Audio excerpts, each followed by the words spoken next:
Now that we have a list of users in state, we need to pass it to all the appropriate places. We need to be able to see that list of users all the way down in this form, right?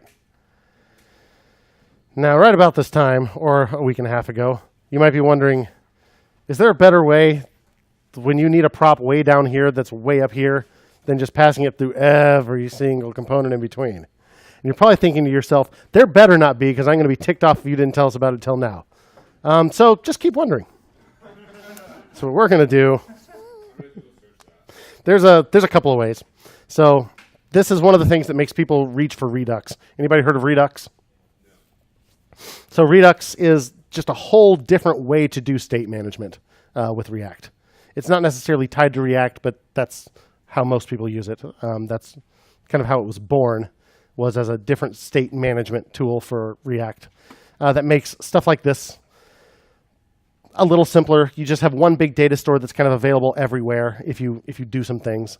But it's a whole thing, and we don't really have time to get into it because it's kind of a different way of thinking and stuff. So we're not going to use it. There's another way that was introduced. Well, so there's this thing called context in React, and it's been around for a long time. And it's actually what React is using under the hood. But as of React 16.3, I think, which just came out a couple months ago, there's a new API for context, which is much better and less experimental, and is now a totally reasonable way to do this thing. It's also a little conceptually complex, so we're not going to do it right now, but the context API, the new context API, is the thing you might want to look into if you want to find another way to do this stuff without passing props freaking everywhere. So right now, let's pass a prop freaking everywhere. All right. So we're in app right now, so it needs to go through main. Main has a lot. So users equals this.state.users. So we could do something like this, just like we used this trick. What if we did this? At the beginning of our render function, say const main props equals an object, and it'll be like, fix our indentation first.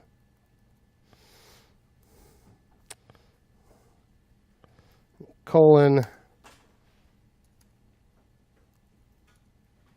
like that. So just make an object with all the props that we're passing to main.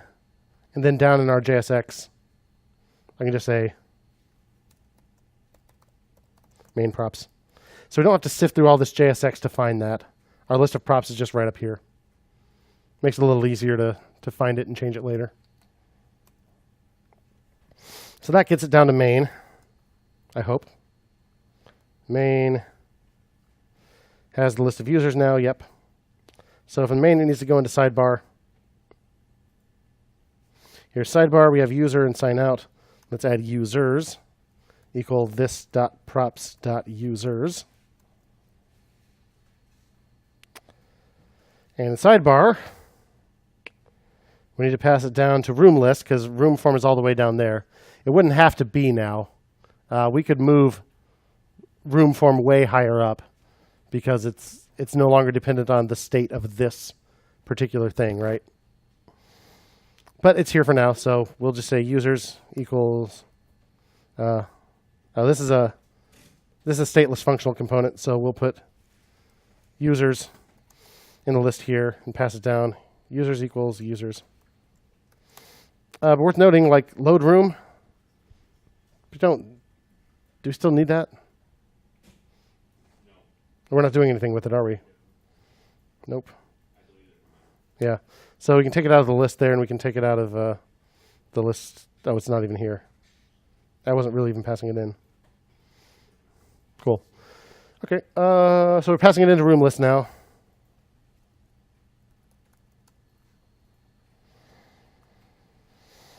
What do we pass in? Oh, the list of users. Right. So from room list, we need to get it into RoomForm. So here's RoomForm. We have add form and add props. We'll add users equals this dot props dot users. Yay. We made it all the way into RoomForm. with a list of users intact.